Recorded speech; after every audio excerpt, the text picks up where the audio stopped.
Hi friends, அனைவருக்கும் வணக்கம். நாம் இன்னைக்கு ரொம்ப ஹெல்த்தியான ஒரு பேலன்ஸ்டு ஃபுட் ரெசிபி தாங்க பார்க்க போகிறோம். இது ரொம்ப 100% ஹெல்த்தியான பிரேக்ஃபாஸ்ட்டாக இருக்கும். கண்டிப்பாக இது சுகர் பேஷண்ட்டுக்கு அதே மாதிரி வெயிட் லாஸ் பண்ணுறவங்களுக்கு ரொம்ப யூஸ்ஃபுல்லாக இருக்குங்க. வீக்லி ட்வைஸ் இந்த மாதிரி ரெசிபிலாம் செய்து சாப்பிட்டுங்க. நார்மலாகவே ராகி தோசைனா ரொம்ப வரன்னு இருக்கும்னு சாப்பிட முடியாதுன்னு சொல்லுவாங்க. பட் இந்த மாதிரி செஞ்சு பாருங்க, ரொம்ப கிறிஸ்பியாகவும் சாஃப்டாகவும் இருக்குங்க. அதுவும் இல்லாமல் கேழ்வரகு தோசை தவால வார்க்கிறச்ச கொஞ்சம் கூட மடிப்புகள் விழாமல் ஸ்மூத்தாக எப்படி வார்க்கலான்றதுக்கான டிப்ஸ் அண்ட் ட்ரிக்ஸும் சொல்லியிருக்கேங்க. ஸோ வீடியோவை கடைசி வரைக்கும் ஸ்கிப் பண்ணாமல் பாருங்க. அதுக்கு முன்னாடி நம்ம சேனலை சப்ஸ்கிரைப் பண்ணாத நண்பர்கள் ப்ளீஸ் சப்ஸ்கிரைப் பண்ணுங்க, சப்போர்ட் பண்ணுங்க. வாங்க வீடியோக்குள்ள போகலாம். கேழ்வரகு தோசை செய்யறதுக்கு பாருங்க, இந்த மாதிரி ஒரு அகலமான பாத்திரம் எடுத்துக்கோங்க. அதில் ஃபர்ஸ்ட் பாருங்க, நான் 1 கப் பச்சை பயிறு சேர்த்து விடுறேங்க. இப்போ அதே கப்பில் 1 கப் கேழ்வரகு சேர்த்து விடுறேங்க. எந்த கப்பில் நீங்கள் பச்சை பயிறு அளக்குறீங்களோ அதே கப்பில் தாங்க கேழ்வரகையும் அளந்துக்கணும். இப்போ பச்சை பயிறு 50 கிராம், இப்போ ராகி 50 கிராம், ரெண்டுமே சேர்த்து 100 கிராம் எடுத்திருக்கேங்க.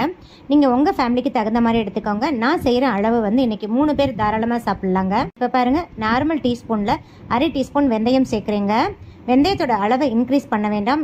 அப்படி இன்க்ரீஸ் பண்ணிங்கன்னா கசப்பு சுவை கொடுத்துரும். இப்போ தண்ணி ஊற்றிட்டு 2-3 டைம் நல்லா வாஷ் பண்ணிடுங்க. ஏன்னா ராகியில் வந்து நிறைய கல் மண் தூசுலாம் இருக்கும், அதனால் நல்லா வாஷ் பண்ணிடுங்க. பாருங்கள், இப்போ நல்லா 3 டைம் நான் வாஷ் பண்ணிட்டேன். இப்போ ராகியும் பச்சை பயிரும் மூழ்கிற அளவுக்கு நல்லா தண்ணி ஊற்றிக்கோங்க. அதாவது 5 கிளாஸ் தண்ணி சேர்த்துக்கோங்க. இந்த மாதிரி பயிர் வகையெல்லாம் ஊற வைக்கிறச்ச 1 பங்குக்கு 3 பங்கு தண்ணி ஊற்றினாதாங்க நல்லா உபரி ஆகும். இப்போ பாருங்கள், நம்ம ஊற்றின தண்ணி எந்த அளவுக்கு க்ளீனாக இருக்குன்னு. ஸோ இந்த அளவுக்கு நல்லா நீங்கள் வாஷ் பண்ணிடணும். இப்போ மூடி போட்டு க்ளோஸ் பண்ணிவிட்டு ஒரு ஓவர் நைட் அப்படியே ஊற வச்சுருங்க.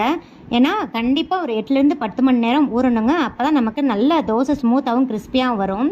அதனால் நான் இன்றைக்கி மூடி போட்டு க்ளோஸ் பண்ணிவிட்டு ஒரு ஓவர் நைட் அப்படியே ஊற வச்சிடுறேங்க. இது ஒரு உரமாக இருக்கட்டும்.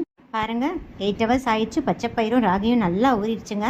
இப்போ இந்த தண்ணியெல்லாம் நல்லா வடிச்சிட்டு மிக்ஸி ஜாருக்கு ட்ரான்ஸ்ஃபர் பண்ணிடலாங்க. இது கூடயே 1/4 டீஸ்பூன் கல்லுப்பு சேர்க்குறீங்க. அதிக அளவு சேர்க்க வேண்டாம், கம்மியாகவே சேர்த்துக்கோங்க. நெக்ஸ்ட் எந்த கப்பில் நீங்கள் பச்சை பயிரை அளந்தீங்களோ அதே கப்பில் ஒரு 1/4 கப் தேங்காய் துருவல் சேர்க்குறீங்க. தேங்காய் துருவல் மிஸ் பண்ணாமல் சேர்த்துக்கோங்க, இதுக்கு ரொம்ப நல்ல டேஸ்ட் கொடுக்குங்க. இப்போ ஒரு சிறிய பச்சை மிளகாய் சேர்த்து விடுறேன். நெக்ஸ்ட் 2 வரமிளகாயை கிள்ளி சேர்த்துக்கிறீங்க. இது கூடயே அரை துண்டு இஞ்சி எடுத்து தோலெல்லாம் நீக்கிட்டு அதையும் சேர்த்துடலாங்க. 3 பூண்டு பல் சேர்த்துக்கோங்க. நெக்ஸ்ட் கொஞ்சமாக கருவேப்பிலை, கொஞ்சமாக கொத்தமல்லி தழை, நல்ல ஃப்ளேவராக இருக்குங்க. நெக்ஸ்ட் 1 டீஸ்பூன் சீரகம். நெக்ஸ்ட் இது கூடயே 2 பிஞ்ச் பெருங்காயத்தூள் சேர்த்துக்கோங்க. நான் பெருங்காயத்தூள் சேர்க்க மறந்துட்டேன். இஞ்சி, பூண்டு, சீரகம், பெருங்காயத்தூள்லாம் மிஸ் பண்ணாமல் சேர்த்துக்கோங்க. ஏன்னா இதில் பயிரை சேர்த்துருக்கிறதுனால வயிற்று பொறுமல், டைஜஷன் ப்ராப்ளம்லாம் வராமல் இருக்குங்க. இப்போ தண்ணி ஊற்றாமல் 2 டைம் அரைச்சிட்டு வந்துடுங்க. பாருங்கள், அரைச்சிட்டு வந்துட்டேன். நெக்ஸ்ட் இப்போ அரை கிளாஸ் தண்ணி ஊற்றி நல்லா ஸ்மூத் பேஸ்ட்டாக அரைச்சிக்கோங்க. ஃபஸ்ட்டு நம்ம தண்ணி ஊற்றி அரைச்சோம்னா சரியாக அரைப்படாது. அதனால் ஒரு தடவை அரைச்சிட்டு அதுக்கப்புறம் அரை கிளாஸ் தண்ணி ஊற்றி நல்லா ஸ்மூத் பேஸ்ட்டாக அரைச்சிடணுங்க. நிறைய அளவு தண்ணி ஊற்ற வேண்டாம். இப்போ பாருங்கள், நான் ஃபைனாக அரைச்சிட்டு வந்துட்டு உங்களால் எந்த அளவுக்கு ஃபைனாக அரைக்க முடியுமோ அரைச்சிக்கோங்க. இப்போ பவுலுக்கு ட்ரான்ஸ்ஃபர் பண்ணிட்டேன். இப்போ ரொம்ப கெட்டியாக இருக்குது. இப்போ எகைன் ஒரு அரை கிளாஸ் தண்ணி ஊற்றி நல்லா மிக்ஸி ஜாரை அழைச்சிட்டு ஊற்றிக்கோங்க. இப்போ மாவோட பதம் பார்த்தீங்கன்னா நார்மல் தோசை மாவு பதத்துக்கு இருக்கணுங்க. அப்போ தான் ஸ்மூத்தாக தோசை வார்க்க வருங்க. இப்போ உப்பு செக் பண்ணிக்கோங்க. எனக்கு உப்பு கம்மியாக இருக்குது. அரை டீஸ்பூன் உப்பு சேர்த்து நல்லா மிக்ஸ் பண்ணி கொடுத்துட்றேன். இப்போ இதை புளிக்க வைக்க தேவையில்லைங்க, உடனே நம்ம தோசை வார்த்துடலாம். நெக்ஸ்ட்டு தோசை தவா எடுத்துக்கோங்க. நான் இன்னைக்கு நான்ஸ்டிக் தோசை தவா தாங்க எடுத்திருக்கேன். இப்போ ஸ்டவ் ஆன் பண்ணிவிட்டு ஃப்ளேமை மீடியமில் வச்சுட்டு தவாவை ஹீட் பண்ணிக்கோங்க. இப்போ தவா ஹீட் ஆகவும் இப்போ ஃப்ளேமை கம்ப்ளீட்டாக சிம் பண்ணிவிட்டு 1 குழிக்கரண்டி மாவு எடுத்து அப்படியே வார்த்து விடுங்க. பாருங்கள், நல்லா ஸ்மூத்தாக ஈஸியாக வார்க்க வருங்க.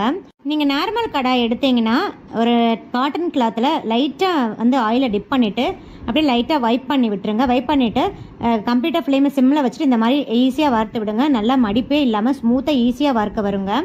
இப்போ 1 டீஸ்பூன் ஆயில் சேர்த்துக்கோங்க. டயட்டில் இருக்கிறவங்க ஆயிலை ஸ்கிப் பண்ணிக்கோங்க. இப்போ மூடி போட்டு க்ளோஸ் பண்ணிவிட்டு ஒரு 5 நிமிஷத்துக்கு அப்படியே விட்டுருங்க. ஃப்ளேம் வந்து மீடியமில் வச்சுக்கோங்க. தோசை வார்க்கிறச்ச சிம் பண்ணிவிட்டு தோசையை மூடி வைக்கிறச்ச ஃப்ளேமை வந்து மீடியமில் வச்சுக்கோங்க. ஏன்னா நம்ம இதில் ராகிலாம் சேர்த்துருக்கிறதுனால அது வந்து ராகி மாவு வந்து நல்லா வெந்து வரணுங்க. ஸோ வேகிறதுக்கு கொஞ்சம் டைம் எடுக்கும். ராகியை வந்து நல்லா வேக வைக்காமல் சாப்பிட்டோம்னா வயிற்றுப்போக்கு, வயிற்று வலி போன்ற உடல் உபாதைகள்லாம் வருங்க. அதனால் ஒரு 10 நிமிஷத்துக்காவது இந்த தோசையை நல்லா வேக வச்சு தாங்க சாப்பிடணும். இப்போ மூடி போட்டு க்ளோஸ் பண்ணிட்டேன். பாருங்கள், 5 நிமிஷம் ஆயிடுச்சுன்னு ஓப்பன் பண்ணிவிட்டு நல்லா பாருங்கள் கலர் சேஞ்ச் ஆகிருக்கு பாருங்கள். இதுவும் இல்லாமல் இந்த ராகியோட ஸ்மெல் நல்லா கமன்னு வருதுங்க.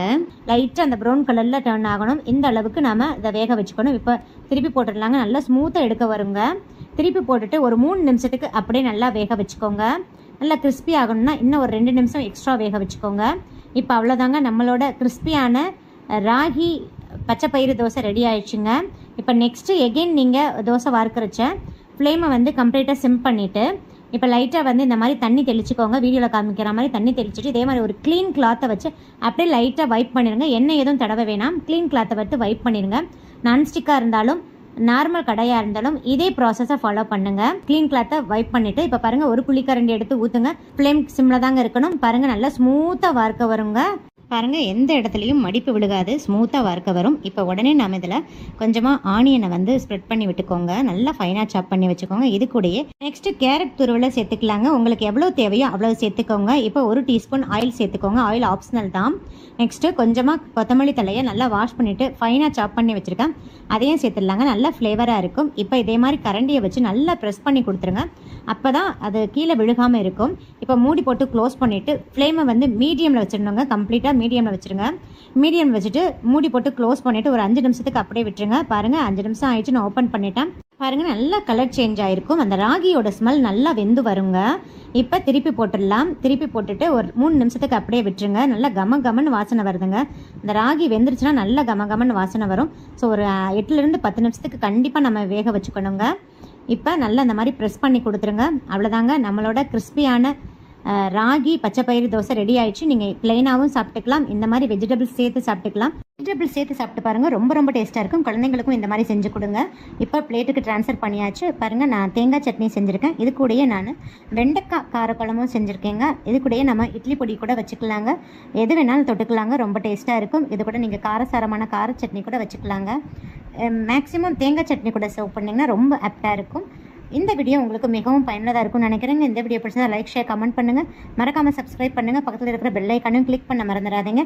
சுவை அறிந்திட சுவைத்து பாருங்கள். நன்றி, வணக்கம்.